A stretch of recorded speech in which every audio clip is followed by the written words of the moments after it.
في منتصف شهر ربيع الثاني من العام 12 هجريا، أحكم خالد بن الوليد قبضته على مدينة الحيرة وجميع الأراضي التي تقع بين نهري دجلة والفرات.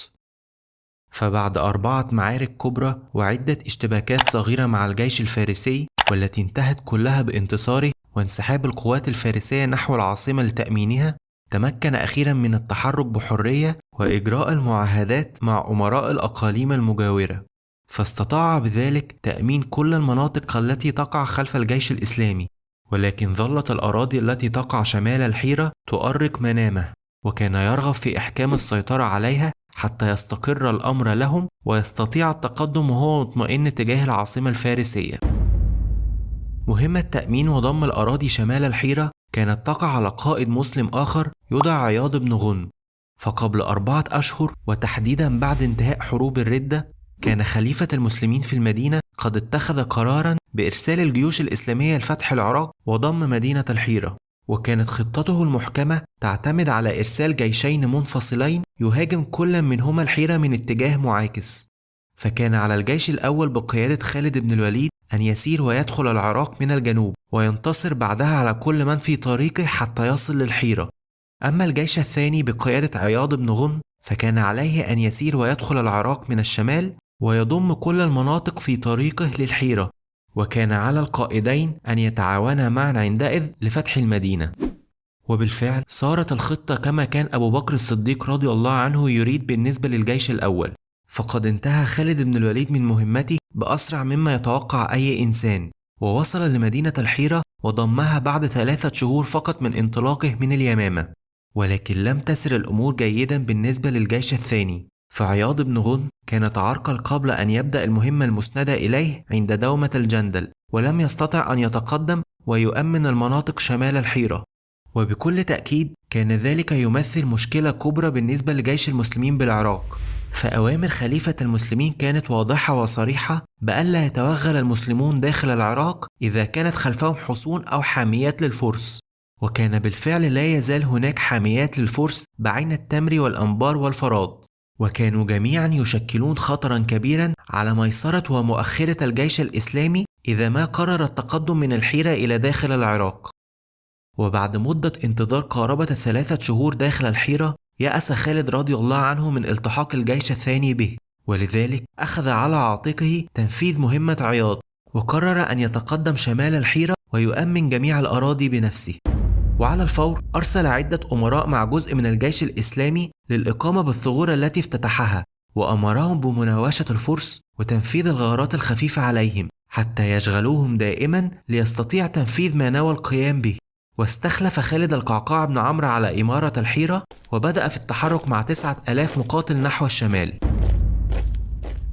قرر خالد رضي الله عنه أن يبدأ بمدينة الأنبار، فسار حتى وصل لمدينة كربلاء وأقام بها عدة أيام لاستطلاع أخبار العدو، وبعدها قام بعبور نهر الفرات حتى استقر على الضفة الشرقية له، وأكمل مسيرته مع جيش المسلمين نحو المدينة.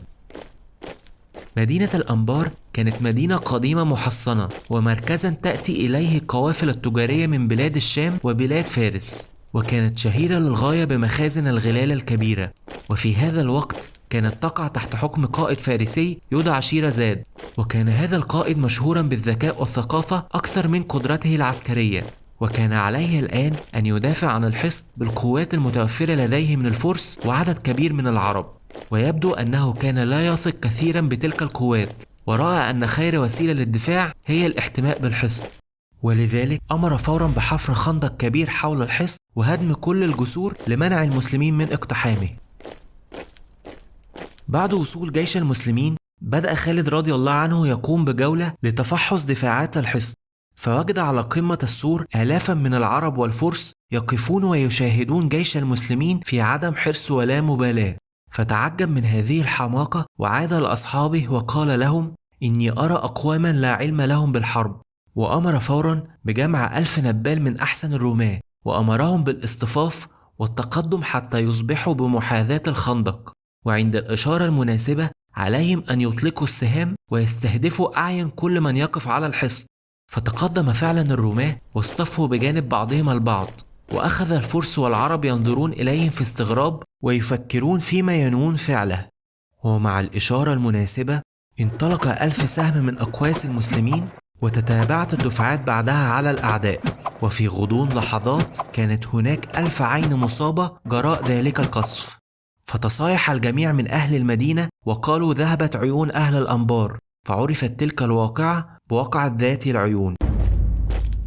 عندما رأى شيرازاد ما حل بأهل الحامية، عرض على خالد بن الوليد الاستسلام وفق شروط معينة، ولم تذكر الكتب ما كانت تلك الشروط، ولكن يبدو أنها لم تكن على هوى قائد المسلمين، فأمر أن يكون الاستسلام دون أي قيد أو شرط. فقرر شيرازاد استمرار المقاومة. صمم خالد رضي الله عنه على اقتحام الحصن، وهذا في حد ذاته لم يكن عملا صعبا عليهم، ولكن المشكلة الأساسية التي كانت تواجهه هي عبور الخندق، فلم يكن معهم ما يساعدهم على اجتيازه، كما أن رماة الأسهم من الفرس قد تمركزوا من جديد وكانوا ينوون إطلاق السهام على أي أحد يحاول عبور الخندق.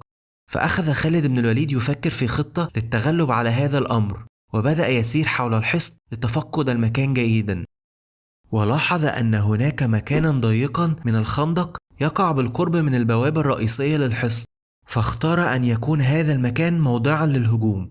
وبعدها أمر بإحضار كل إبل الجيش الضعيفة والكبيرة في السن، وأمر بذبحها وإلقائها في الخندق حتى يتكون جسرا يعبر من خلاله المسلمون، وقام بوضع رماة الأسهم في مواجهة رماة الفرس فوق الأسوار، وأمرهم أن يمنعوهم من إطلاق الأسهم عليهم أثناء العبور. وفعلا مع إشارته انطلقت الأسهم بغزارة نحو الفرس والعرب فوق الأسوار، وقام المسلمون فورا بذبح الإبل وإلقائها في الخندق حتى تكون جسرا استطاع المسلمون عبوره تحت حماية رماة الأسهم. وعندما استعدوا لتسلق الأسوار وجدوا أبواب الحصن تفتح وتخرج منه جماعة من الفرس لمحاولة صدهم وطردهم نحو الخندق، فنشب قتالا عنيفا بين المسلمين والفرس. تمكن خلاله جيش المسلمين من صد هذا الهجوم، وانسحب الفرس سريعا نحو القلعة من جديد وأغلقوا الأبواب حتى لا يدخل المسلمون وراءهم. ومع اكتمال عبور الجيش كان خالد على وشك أن يأمر الجميع بتسلق الأسوار، عندما وجد مبعوثا من القلعة يخرج ويخبره أن شيرازاد على استعداد لتسليم الحصن إذا سمح له المسلمون بمغادرته مع جنوده من الفرس. فوافق خالد رضي الله عنه، ولكن بشرط أن يترك الفرس كل ممتلكاتهم. فقبل شيرازاد هذا الشرط وسر بموافقة خالد. وفي اليوم التالي غادر شيرازاد ومن معه الحصن وتوجهوا إلى العاصمة الفارسية، فدخل المسلمون الحصن أخيرا، ووافقت القبائل العربية به وبالمناطق التي تقع حوله على الاستسلام ودفع الجزية للمسلمين. وكان هذا في اليوم الرابع من شهر رجب في العام 12 هجريا. استخلف خالد بن الوليد على المدينة الزبرقان بن بدر التميمي، وبدأ في مسيرته نحو مدينة أخرى تعرف باسم عين التمر. وكانت تلك المدينة كبيرة ومحاطة بأشجار النخيل، وكان بها حامية قوية تتكون من الجنود الفارسيين والعرب الأشداء من قبيلة النمر، وقد قامت العديد من القبائل العربية بالانضمام لهم مثل قبيلة تغلب وإياد لتشكيل جبهة قوية ضد المسلمين، ولذلك كانت تعد مركزا قويا يجب السيطرة عليه سريعا. قائد الحامية الفارسي كان اسمه مهران بن بهرام، والذي اشتهر كثيرا بحنكته السياسية وشخصيته القيادية، وكان القائد على القبائل العربية يدعى عقة بن أبي عقة. فلما جاءت الأنباء باقتراب خالد بن الوليد والمسلمين من المكان، ذهب هذا الرجل العربي في كل غرور وطلب من القائد الفارسي أن يترك العرب وحدهم لقتال المسلمين. فوافق مهران فورا على طلبه، وأخبره أن كلامه صحيح، وأنه سيظل مع الفرس في الحصن حتى يحتاجوهم. ففرح عقة بموافقة القائد الفارسي، وانصرف مع القبائل العربية لمواجهة خالد رضي الله عنه. فلما جاء بعض من القادة الفارسيين ولاموا مهران على موافقته على كلام عقة، قام بتفسير الأمر لهم وقال أنه أراد الخير للفرس بهذا التصرف، فقد أراد أن يتقي شر من قتل ملوك الفرس بالعرب، فلو انتصروا عليه فسيكون النصر لهم كذلك، وإن هزموا فسيأتي لهم جيش المسلمين وهو متعب فيقاتلوهم وهم في أحسن أحوالهم. بقى مهران مع الفرس في الحصن بعين التمر، بينما تحرك العرب مسافة 10 أميال في الطريق المؤدي إلى مدينة الأنبار. وهنا نشر عقة جيشه للمعركة. فلما وصل خالد رضي الله عنه للمكان اندهش لوجود هذا الكم من القبائل العربية وحدها، فجميع المعارك التي خاضها في العراق كانت دائما أمام قوات مشتركة بين الفرس والعرب، ولكنه على كل حال أمر جيشه بالاصطفاف للمعركة وبدأ يراقب عدوه من بعيد.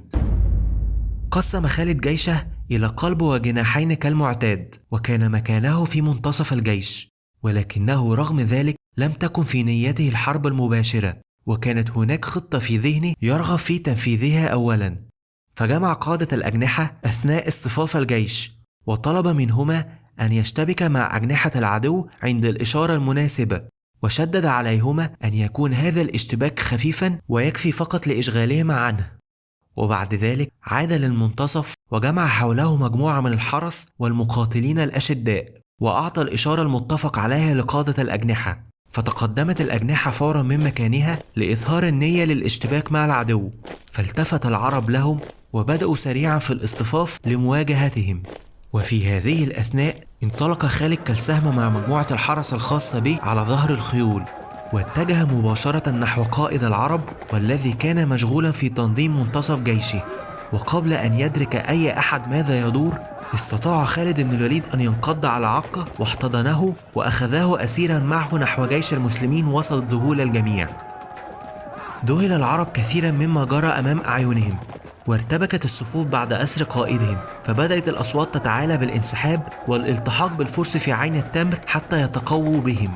وعلى الفور بدأ الجميع في الفرار والانسحاب سريعا نحو عين التمر، وجيش المسلمين وراءهم يلاحقهم. فلما وصل العرب للحصن تفاجؤوا عندما وجدوه خاليا تماما من الفرس. فمهران كان قد بعث بعض الكشافة لمراقبة أرض القتال، فلما عاد هؤلاء وأخبروه بما دار لم يضيع الوقت وجمع الجيش الفارسي وانسحب فورا من الحصن تجاه العاصمة الفارسية. فاندفع العرب فورا داخل الحصن بعد رجوعهم وأغلقوا الأبواب واستعدوا للحصار. وصل المسلمون بعد وقت قصير للحصن، وأمر خالد باقتياد عقة بن أبي عقة ومن معه من الأسرى أمام الحصن حتى يراهم كل من بداخله. فأثر هذا المشهد على الجميع وطلبوا التسليم بشروط، ولكن خالد أصر على أن يكون التسليم دون أي شرط أو قيد، وأن يرضخ الجميع لحكمه عليهم. فتشاور ذو الرأي من العرب لفترة قصيرة، ثم قرروا أخيرا أن التسليم بدون قيد أو شرط هو أفضل من المغامرة والقتال. وفي اليوم 11 من رجب من العام 12 هجريا فتحت أبواب الحصن واستسلم كل من فيه لخالد وانتظروا حكمه. بعد استسلام الحصن أراد خالد أن تكون الرسالة قوية لكل الخونة من العرب الذين يوالون الفرس، ولذلك أمر بضرب عنق كل من خرج لقتال المسلمين في الطريق إلى الأنبار، وعلى رأسهم قائدهم عقة، وكذلك الحال بالنسبة لمن دافع عن الحصن. أما البقية فلم يأمر بقتلهم، ولكنه اعتبرهم من الأسرى وشرع بعدها في توزيع الغنائم على جيش المسلمين. كانت الانتصارات التي حققها خالد بن الوليد في أرض الأنبار وعين التمر مهمة للغاية بالنسبة لجيش المسلمين، فقد استطاع في 11 يوما أن يطهر المنطقة من حاميات فارسية قوية ويفرق شمل القبائل العربية المتحدة معهم، فأرسل بذلك رسالة قوية لكل من يفكر في اعتراض طريقه، وأمن الطريق إلى الحيرة بشكل كبير. وبالإضافة لذلك فقد اكتسب المسلمون بعض المميزات بعد فتح هذه المدن. ففي مدينة الأنبار وجد المسلمون بعض العرب يكتبون العربية ويتعلمونها، فتعلم بعض المسلمين الكتابة من هؤلاء الأشخاص وأجادوها. كما أنه بعد أن سيطروا على مدينة عين التمر وجدوا هناك 40 غلاما صغيرا في دير يتعلمون الإنجيل لكي يتكهنوا، فأخذوهم من المدينة ضمن الجيش. وكان من ضمن هؤلاء الصبية غلام يدعى نصير، هو أبو البطل الفاتح موسى بن نصير الحاكم الشهير لشمال أفريقيا بعد عدة سنوات، والذي سيرسل طارق بن زياد لفتح أسبانيا بعد عدة سنوات. كما أن كان من ضمن هؤلاء الصبية غلام آخر يدعى سيرين، هو أبو العالم المسلم الشهير محمد بن سيرين. أمضى خالد بضعة أيام في عين التمر لتصريف الأمور الإدارية بالمنطقة، وبعدها بدأ يستعد للرجوع إلى الحيرة، وكان على وشك الرحيل بالفعل عندما تسلم طلبا للمساعدة من شمال شبه الجزيرة العربية. وبعد دراسات قصيرة لهذا الطلب قام خالد بإصدار أوامر جديدة للجيش بالتحرك فورا نحو دومة الجندل.